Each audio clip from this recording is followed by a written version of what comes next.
Attorney's voice on the other end of the line was calm, almost gentle, which made what she was saying feel even more surreal. Mr. Calloway, I'm reviewing the power of attorney. Documents your daughter brought in this morning. Before I proceed, I need to verify a few things with you directly. I was sitting in a hospital bed in Tucson Medical Center, my left arm still not fully cooperating after the stroke 3 days earlier, and I had no idea my daughter had been to see anyone's attorney. About anything. What documents? I said. There was a pause. Sir? Perhaps you should call me back when you have someone with you. I told her I was fine on my own. I'd been fine on my own for 11 years, since my wife Carol passed. I could handle a phone call. I wasn't sure I could handle what came next. My name is Frank Calloway. I'm 67 years old, retired structural engineer, 32 years with the same firm in Tucson before I hung it up at 63. I have a house on East Seneca Street that Carol and I bought in 1989, paid off in 2011, and that I have maintained, repainted, replumbed, and re-roofed with my own hands more times than I care to count. I have a pension, a modest investment portfolio, and a savings account that I built dollar by dollar over 4 decades of not buying things I didn't need. I have one daughter. Her name is Vanessa. She's 38, lives 20 minutes away in the foothills, and up until the morning I collapsed in my kitchen reaching for the coffee maker. I believed she loved me the way I loved her, simply, without conditions, without calculation. The stroke was minor. That's what the neurologist said. Minor in medical terms means you can still speak, still think, still move all your limbs, even if one side feels like it's wrapped in wet concrete for a while. Minor doesn't mean painless. Minor doesn't mean you're not scared. Minor doesn't mean you want to be alone. Vanessa arrived at the hospital 40 minutes after I called her. I remember feeling relieved when I saw her come through the door. She hugged me, asked how I was feeling, squeezed my hand. My son-in-law, a man named Cody, wasn't with her. She said he was stuck at work. She stayed for about 2 hours, asked the nurse some questions, took a phone call in the hallway that lasted 15 minutes. When she came back in, she seemed distracted, kept glancing at her phone. Around 4 in the afternoon, she said she needed to pick up my granddaughter from school, her daughter Abby, 7 years old, the best thing in either of our lives, and that she'd be back in the evening. She didn't come back that evening. She didn't come back the next day either. On day 2, she texted me. Checked with the nurses, they said, you're stable. Abby has a cold, don't want to bring her to the hospital. Call if you need anything. On day 3, another text. Did you eat today? The doctors say you might be there another week. Have you thought about what happens after? Like with the house and everything, we should probably talk. I read that message 3 times. With the house and everything. I was lying in a hospital bed. My left hand still clumsy, my head still swimming from blood thinners, and my daughter was asking me about the house. I put the phone face down on the bedside table and stared at the ceiling for a long time. That was when the attorney called. Her name was Susan Park, a partner at a firm downtown, and she told me, as carefully as she could, that a woman identifying herself as my daughter had come into her office that morning with a power of attorney document, and had asked her to notarize it. The document would have given Vanessa full authority over my financial and real estate decisions in the event I was deemed incapacitated. Susan Park told me she'd asked to speak with me directly before proceeding. Standard practice, she said. The woman, Vanessa, had seemed annoyed by this. Mr. Calloway, Susan Park said quietly, the document wasn't drafted by our firm. I don't know who prepared it, but I want you to know that you have rights here, and nothing has been signed or notarized. I thought you deserved to know this call was made. I thanked her.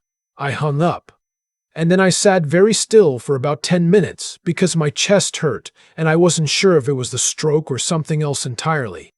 I want to be fair. I've tried to be fair my whole life. So let me tell you what I know about Vanessa and Cody before I tell you what happened next. Cody Marsh works in commercial real estate, or used to. He'd been having a difficult couple of years, Deals falling through, a partnership that dissolved badly, some investment he'd made in a development project outside Phoenix that had not gone the way he expected. I knew about some of this because Vanessa had mentioned it, carefully, the way you mention something you're embarrassed by. I knew they had a mortgage on their house in the foothills, a large one because I'd co-signed it. That was 3 years ago. Vanessa had cried and said it was just to help them qualify, that they'd refinance me off it as soon as Cody's income stabilized. They had not refinanced me off it. I also knew that Vanessa had asked me, 4 months before the stroke, whether I had ever thought about downsizing. I'd told her no. I liked my house. I'd built a workshop in the garage. Carol's garden was still there, the same roses she'd planted in 1994, still coming back every spring. I wasn't going anywhere. She'd dropped it, or I thought she had. From my hospital bed, I made 2 phone calls. The first was to my oldest friend, a man named Owen Briggs, who'd been my college roommate and was now a retired CPA in Scottsdale. I told him what had happened. There was a long silence on his end. "Frank," he said, "you need someone in your corner right now, not just a friend, someone professional." The second call I made was to a private investigator. I found his name through Owen, who vouched for him. His name was Carl Deaton, 20 years with the Pima County Sheriff's Office before he went private. I told him I needed to understand my situation. "What kind of situation?" he asked. "The kind where your family might not be what you thought they were," I said. He came to the hospital the next morning, sat across from me with a legal pad and no judgment in his eyes, and I laid out everything I knew and suspected. He told me he'd have something for me in 48 hours. Vanessa visited on day 4, not in the morning, in the afternoon, around 2, and she didn't bring Abby. She sat in the chair beside my bed and asked how I was feeling, and I said I was improving, and we talked about nothing for about 15 minutes. Then she said, "Dad, I've been thinking, when you get out of here, it might make sense for you to stay with us for a while. Just while you recover." "That's kind of you," I said. "And maybe this would be a good time to talk to someone about the house. A realtor, I mean, just to get an idea of what it's worth. The market's really strong right now." I looked at my daughter. She was wearing a linen blazer, her hair done the way she did it for meetings. She hadn't come here to check on me. She'd come to close something. "Vanessa," I said, "did you visit an attorney's office on Tuesday?" The pause was very brief, but I'd known this woman since the day she was born. I knew every expression her face could make. What crossed it now was not guilt exactly. It was recalculation. "I was just exploring options," she said, "in case something happened to you and decisions needed to be made quickly. Without telling me. I didn't want to stress you out." I nodded slowly. "Who prepared the document?" Another pause.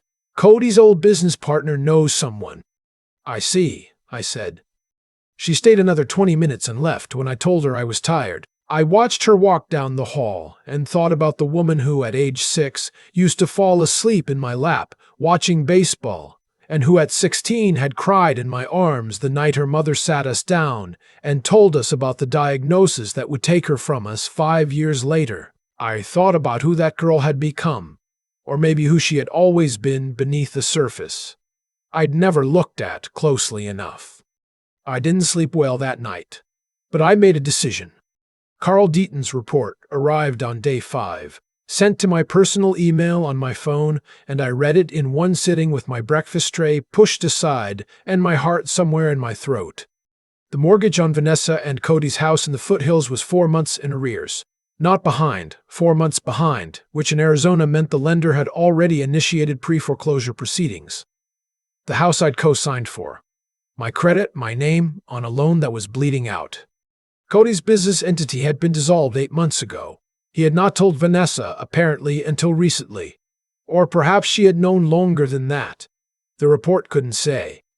Their combined credit card debt was $54,000 across 6 accounts. There was more. Deaton had found an email, legally obtained through document disclosure connected to the pre-foreclosure proceeding, which was a matter of public record, in which Cody had written to his brother 2 months ago. The email said, if we can get the house sold and the proceeds cleared before the bank moves on our place, we can pay off the cards and get somewhere clean. She'll have to push her dad harder. He's not going to move on his own. She'll have to push her dad harder. I put the phone down and looked out the hospital window at the Tucson mountains in the early morning light. The saguaros on the ridgeline stood the way they always did, indifferent and permanent. I'd looked at those mountains for 30 years from different windows, and they had never failed to make me feel, if nothing else, like things continued. Like the world was larger than whatever was happening inside any given room. I thought about Carol. I thought about what she would have said. She had always seen Vanessa more clearly than I had, the way mothers sometimes can. She'd said to me once, maybe 6 months before she passed, "Frank, you love too easy. It's a good thing, mostly. But watch yourself with her." I hadn't known what she meant at the time. I thought I did now. I asked Owen to come to the hospital that afternoon. When he arrived, I handed him my phone and watched him read the report. His expression didn't change much. Owen had always been a Stillwater type. But when he finished, he set the phone down carefully, the way you set down something fragile. "What do you want to do?" he said. "I want to handle this correctly," I said. "No dramatics, no explosions. I want it done right." Owen knew a trust and estates attorney named Beverly Harmon, a woman he described as methodical and completely without sentimentality, which was exactly what I needed. She came to the hospital the following morning, a Friday, and we talked for 2 hours. By the end of that conversation, I had a plan, and I had made peace with it. I was discharged on Saturday. My left side was still stiff and I'd need physical therapy twice a week, but my speech was clear, my cognition was fine, and I could drive in another 2 weeks once the medication adjustments settled. Owen drove me home. Walking back into my house on East Seneca Street felt like surfacing from water. Same furniture, same photographs on the hallway wall, same smell of the workshop, machine oil and sawdust drifting through from the garage. Carol's roses were visible through the kitchen window, fully leafed out, already budding for their summer bloom. Nobody was touching this house. Vanessa called that afternoon. I told her I was home. I was fine. I'd talk to her soon. I kept my voice warm. I was not ready for the conversation we were going to have. But I needed a few more days first. Beverly Harmon had work to do. She was thorough and fast. By Monday, she had a new will drafted and signed, the house and the bulk of my estate replaced into an irrevocable living trust with specific terms. Everything was held in trust for Abby, my granddaughter, to be distributed to her at age 25, managed in the interim by a professional trustee. Vanessa had no access to the trust principal. She could not petition to break it. There was no legal angle, Beverly told me, through which the document could be successfully challenged because I was plainly competent, had signed of my own accord, and the terms were unambiguous. The mortgage I'd co-signed. I'd engaged a real estate attorney on that front as well. The lender had been notified that I was pursuing removal from the loan on grounds of fraud in the inducement. That process would take time, but it had begun. There was one more thing.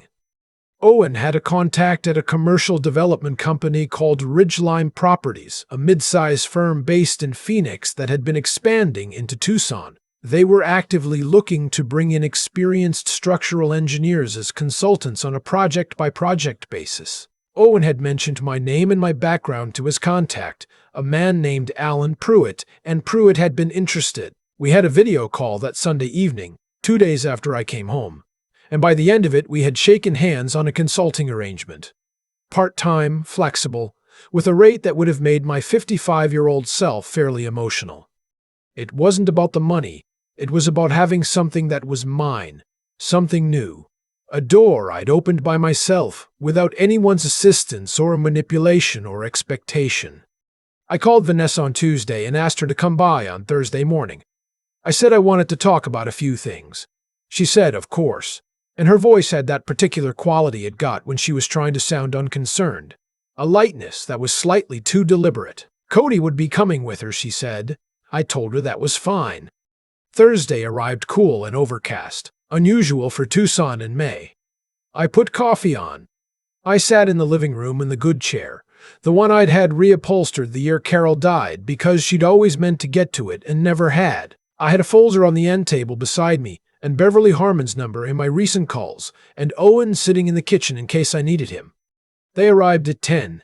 Vanessa looked like she dressed carefully. Cody looked like he hadn't slept. I offered them coffee. They sat on the sofa. We talked about nothing for 5 minutes. The weather, Abby's school play coming up next month, whether my left arm was improving. I let it breathe. Then I set the folder on the coffee table between us and said, I want to talk to you about some things I've learned this past week. Cody's eyes went to the folder like it was a loaded gun. I started with the mortgage. I told them I knew it was 4 months behind. I told them I knew about the pre-foreclosure notice.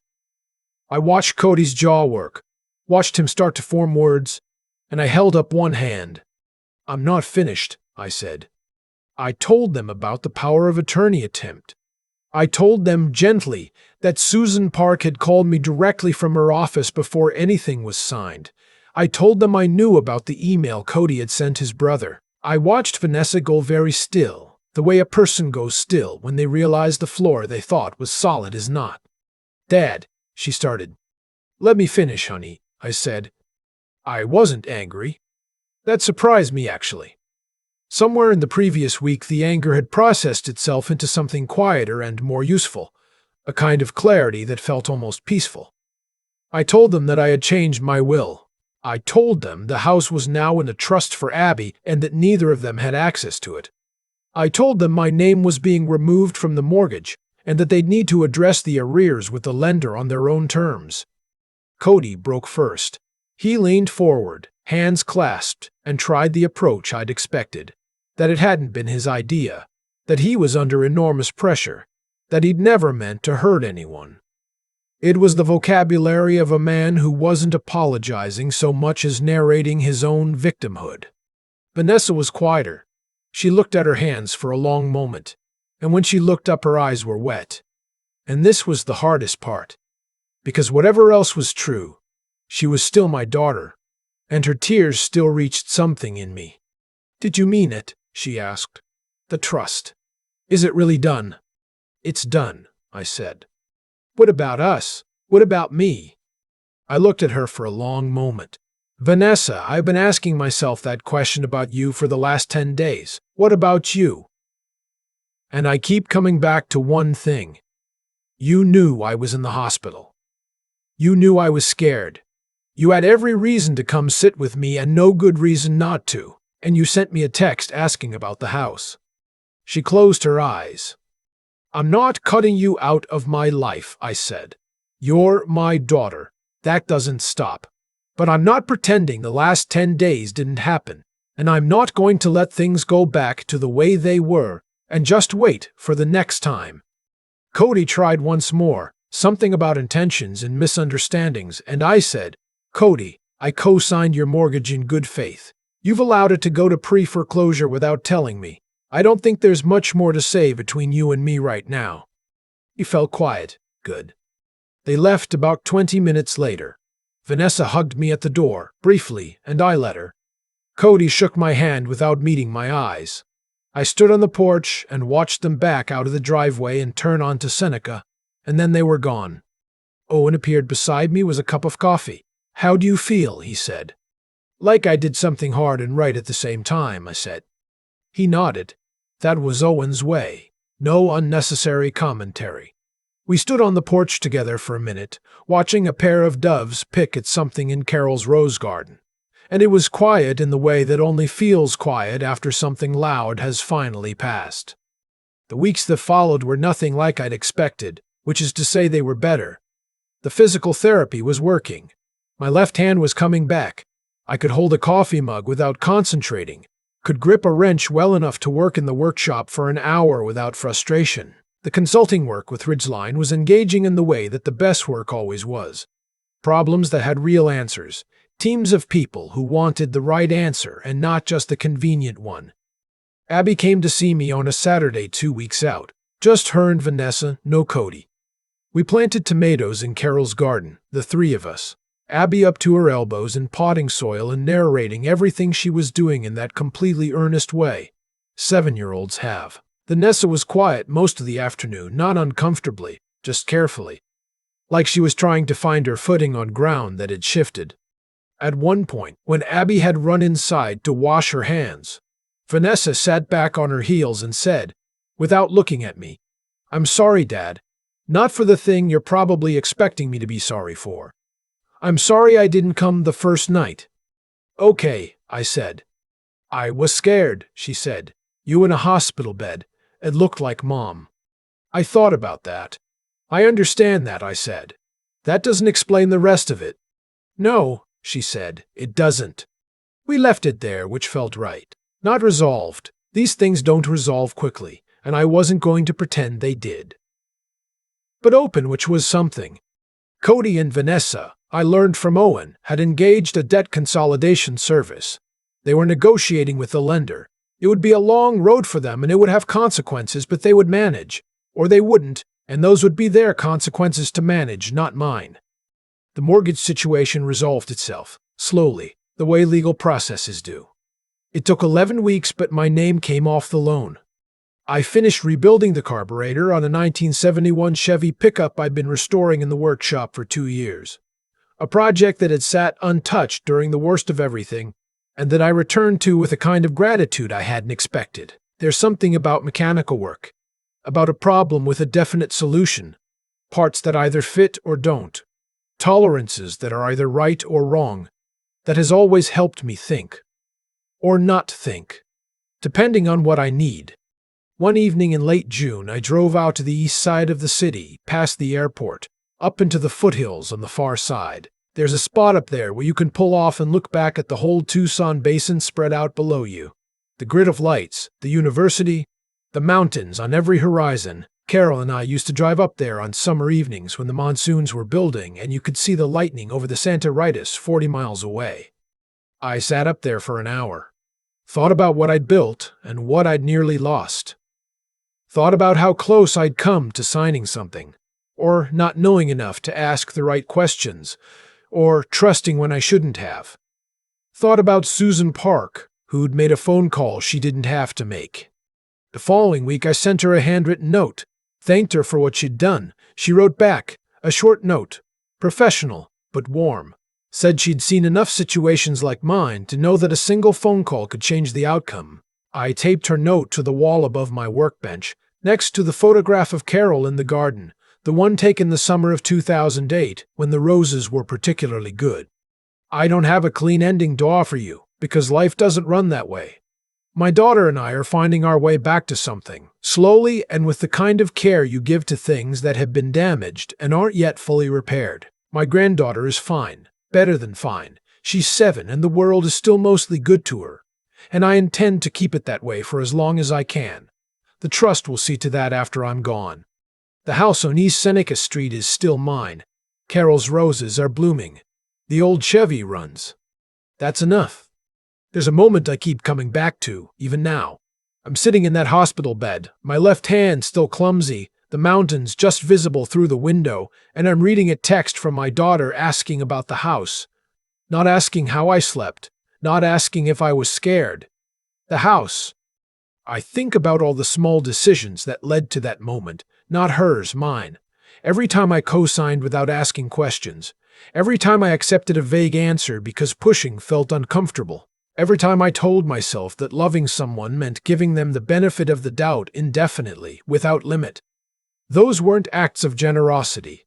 They were acts of avoidance. I mistook the absence of conflict for the presence of trust, and I paid for that confusion in a hospital room at 67 years old alone. What I've learned, and I mean really learned, not the kind of thing you nod at in a book, but the kind that rewires something in you, is that genuine decency toward the people you love sometimes looks nothing like softness. It can look like a folder on a coffee table. It can look like a conversation that nobody wants to have. Doing right by Vanessa. Truly right wasn't protecting her from consequences. It was letting the consequences exist.